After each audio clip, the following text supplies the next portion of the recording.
Good evening, everybody. My name's Jon Altman. I convene the Alfred Deakin Institute Policy Forum on an occasional basis, 3 or 4 times a year. I'd like to welcome you all to Deakin Downtown and begin by acknowledging the Wurundjeri traditional owners of this place, the Wurundjeri people of the Kulin Nations. So tonight we have got a forum on the future of work and basic income options for Australia. It's terrific having this audience here, and it's also really great to have some relatively young people here. And I have to say that I'm a little bit disappointed that my son, who's probably the youngest person here, is sitting outside on his iPad, but anyway, because I think his future also is going to be influenced by what's going to happen in relation to work.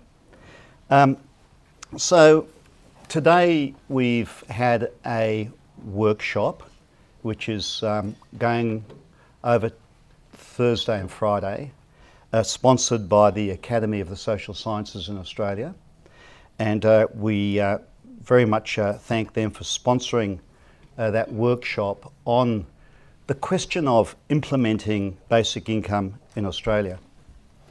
And as part of that workshop, I guess I just thought it was a terrific opportunity to have a policy forum around this topic, so that some of the people who spoke today would also be able to share some of their ideas, with a broader audience beyond the workshop, because these academy workshops are sort of very much focused on a topic that is sort of to be promoted into the public domain.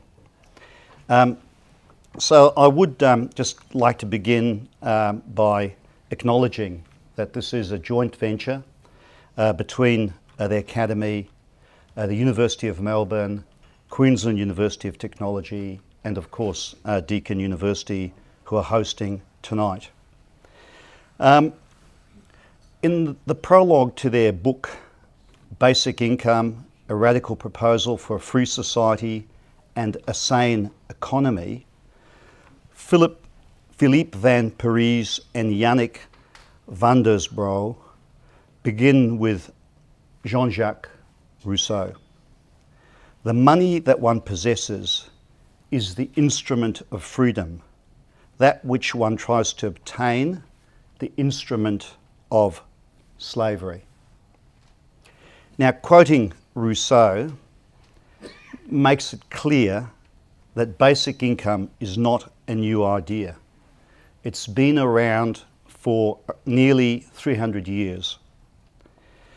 But today it is the object of growing, arguably unprecedented interest worldwide, fueled by growing concerns about poverty, inequality, a new wave of automation that will see a growing labour surplus, the ecological limits to growth, and growing demands to break down the valorisation, as Francis Flanagan, one of our speakers, put it today, of paid work outside the home, in marked contrast to the unpaid work of social reproduction inside the home.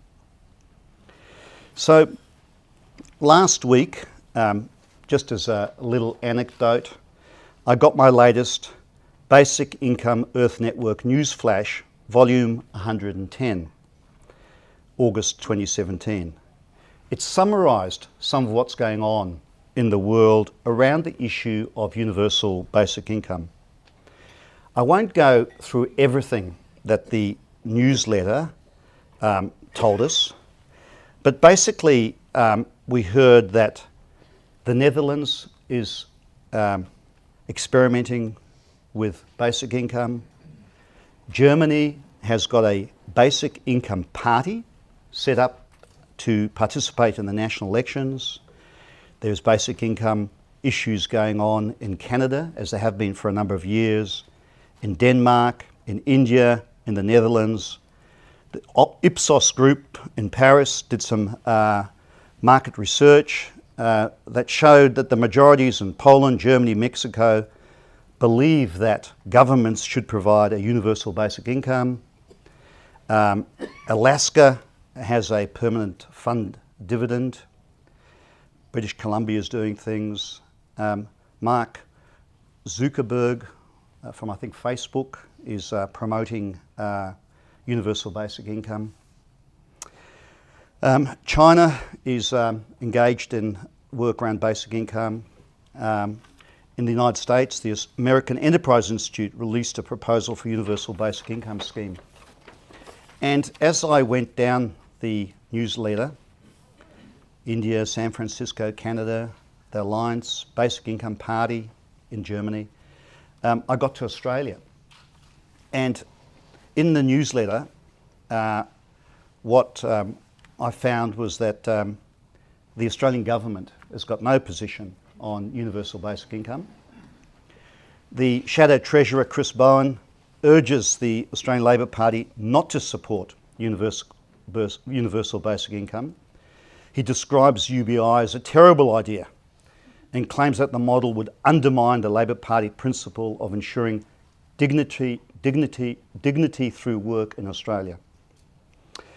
And the Australian Greens do support the idea of UBI in conjunction with a 4-day work week. So I guess this forum is really looking to have some public discussion around UBI in one of the few nations in the global north and global south that where the major political parties are really quite unsympathetic to the notion of universal basic income and see the question of the future of work very much tied up with the standard social security system and treating people who are unemployed in quite a paternalistic, increasingly punitive way as the idle poor or the idle people who don't want to find work in a robust labour market. So it seems to me that if the question of the future of work and basic income is good enough for much of the world to discuss, it should be good enough for Australia.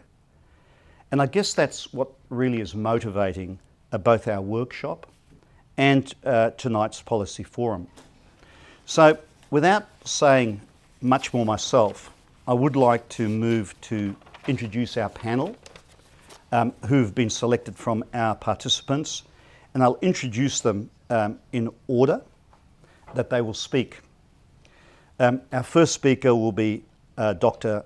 Tim Dunlop, who's a writer, academic and author, and Tim has recently published a book called Why the Future is Workless, and in that book he discusses, at least in one chapter, the prospects for implementing UBI in the face of likely growing unemployment in the mainstream labour market. Our second speaker, and I have to give Carl Weidequist a big plug. He's our international visitor. He's had a long association with the Basic Income Earth Network that he used to co-chair, and now he's the deputy chair of.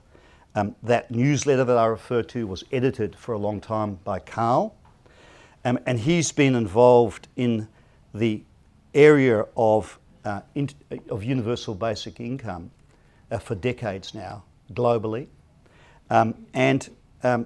Having arrived in Australia on Monday, Carl's been on a whirlwind tour to Canberra on Tuesday to look to engage with politicians of most of the political parties, with limited success, I should say. And then he's been to Sydney, and now he's come back to Melbourne to participate in our workshop. So very, very warm welcome to Carl, who will be our second speaker. Our third speaker is Professor Eva Cox, who's from the Jimbana Institute for Indigenous Education and Research. Eva is a writer, feminist, sociologist, social commentator and activist, and as she told me this evening she also used to go on Q&A a fair bit in the past. They've abandoned me. And our final speaker on the panel is Dr. Frances Flanagan, who is the Research Director of United Voice, an Australian union with over 100,000 members who work in a range of service occupations. But Frances I've known for a long time. She has a background in native title law and also a background in history. So our four speakers will speak for about 10 to 15 minutes each. And then what we'll do is open the discussion up to the audience and also for some debate amongst our panelists. So please join me in welcoming Dr. Tim Dunlop.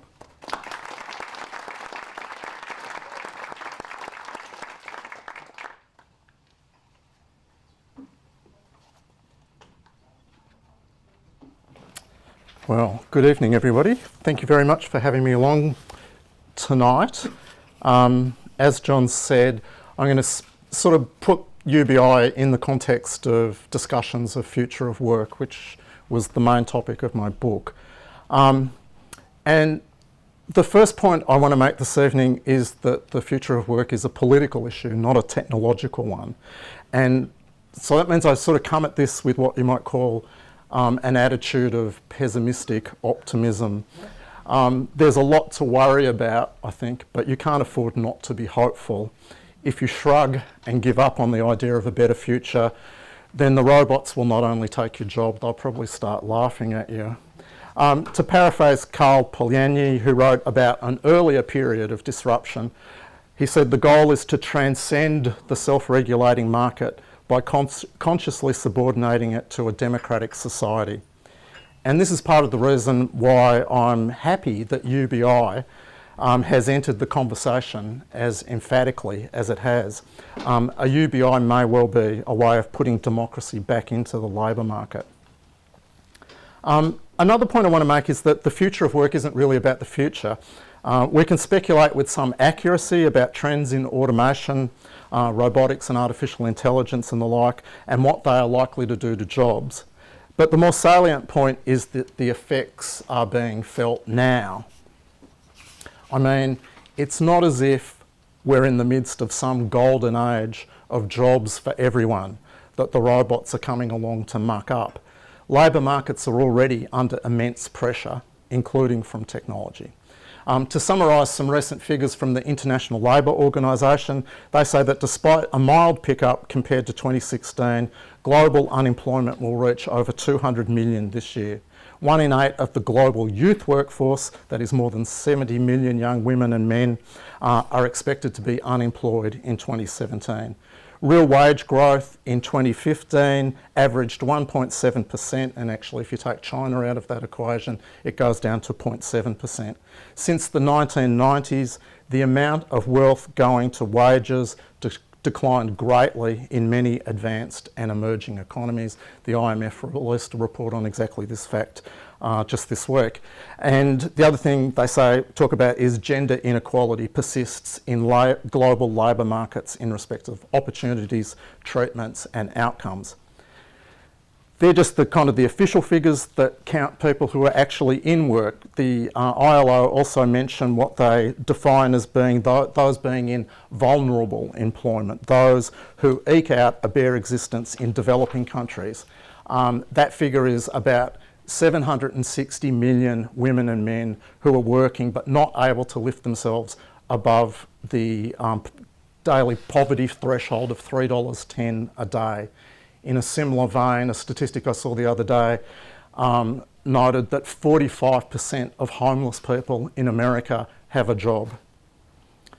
Throw in the millions in refugee camps around the world, the millions in jails and countries where incarceration is actually used as a way of dealing with unemployment.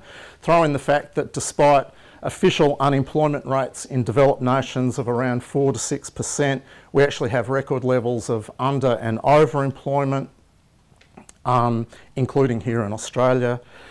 Throw in the fact that work is being made increasingly precarious, where almost all the jobs created in Australia in the last year have been part-time, where 40% of jobs in the US are officially classified as contingent, that is part-time or short-term contract or self-employment of some sort. And you realise that things are far from perfect now. And, you know, do we honestly think that this is all going to turn around anytime soon and that all these people are going to suddenly find sustaining work? Automation isn't the only issue at play here, but the point is that as the machines get smarter and put pressure not just on jobs of a mechanical, repetitive nature, but also on higher skilled, cognitive, white-collar work, there is going to be increasing pressure on all sorts of jobs, on the hours we work, on organisational structures, and on pay and conditions.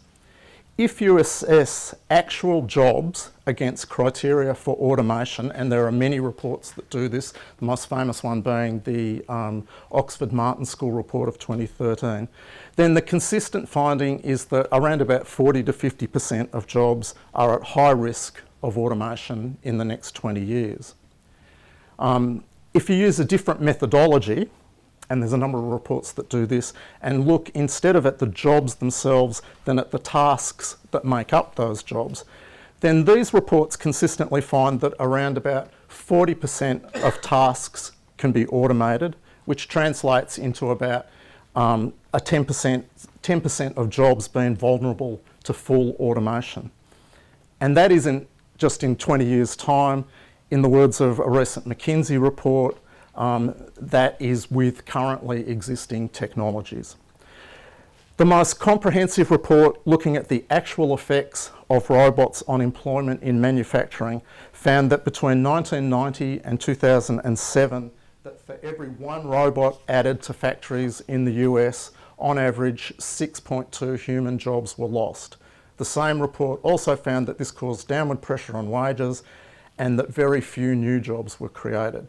One of the authors told the New York Times, and I'm quoting, that even if the overall employment and wages recover, there will be losers in the process, and it's going to take a very long time for these communities to recover. The market economy is not going to create the jobs by itself for these workers who are bearing the brunt of the change. The results were so startling that the authors themselves were surprised, having previously taken a much more sceptical line to the issue of technological unemployment. The point I'm making is that even if the most optimistic reports prove to be the most accurate, if it's 10% rather than 40% of jobs, we are still talking about disruption on a massive scale that's likely to take generations to sort itself out. As yet another new report noted earlier this year, opportunities for digitising and automating tasks are far from exhausted. The workforce will increasingly be affected as more and more cognitive tasks become fully or partly automatable, from language processing to problem solving and pattern matching, and as advances in robotics yield enhanced physical dexterity, mobility and sensory perception in machines. These trends will almost surely change the demand for the workers performing these tasks. They say, for example, over the next decade, self-driving vehicles will mature and become more widespread, ultimately reducing the need for taxi drivers and long-haul truck drivers. Computer competence in perceptual tasks, including speech recognition, computer vision, will also advance, affecting jobs involving pattern recognition. That includes everything from pathologists to radiologists to security workers. They say automatic translation by computers already in use will improve to the point of the routine use of real-time translating telephones and earpieces. The ability of computers to interpret and extract information from unstructured text will continue to advance, with significant effects on automating knowledge worker jobs such as those in law, accounting and the media, and this is already happening. I think we need to be very clear about this. Technology will destroy jobs.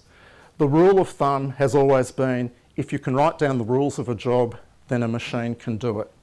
Increasingly, the rule is, if we have sufficient data and fast enough processing, machine learning and artificial intelligence are likely to be able to do that job too, or at least many of the tasks associated with the jobs. And we're collecting data at a prodigious rate. We collected more data in 2016 than we collected in the rest of human history. As processes are embedded in more and more everyday objects, and as we live more and more of our lives online, the flood of data will increase exponentially. Scientific American wrote the other day, it is estimated that in 10 years' time there will be 150 billion networked measuring sensors, 20 times more than there are people on Earth. Then the amount of data will double every 12 hours. The point is, we are at the absolute bottom of the curve in terms of technological development. AI and machine learning, for all their achievements over the past couple of years, are barely scratching the surface of what they are likely to be able to do. Under such circumstances, to glibly declare, as many do, that concerns about technological unemployment are overstated and that the technology will create as many jobs as it destroys, because this is what has happened in the past, that goes close to being a form of denialism, I think. Yes, there's no doubt new jobs will be created, and history shows that that can happen. But it's not the point.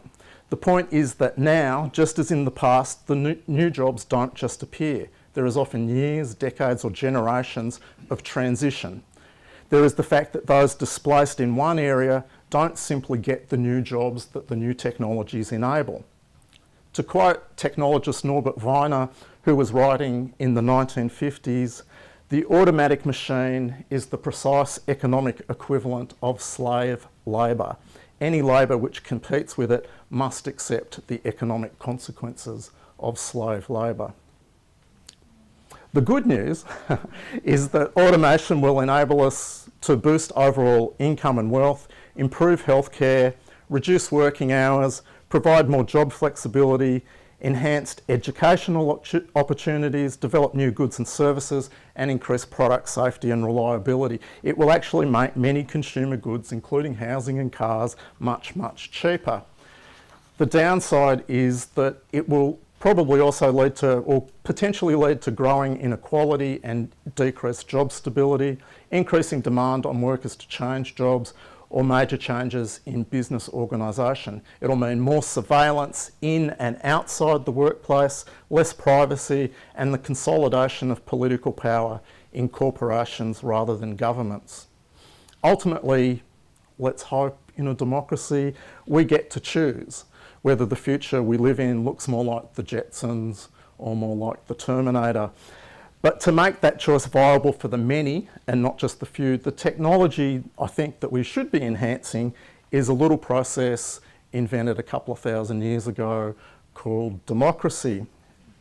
As I say in my book, I'm old enough to remember a better future, but it's not going to just happen. We're going to have to fight for it. Thank you very much.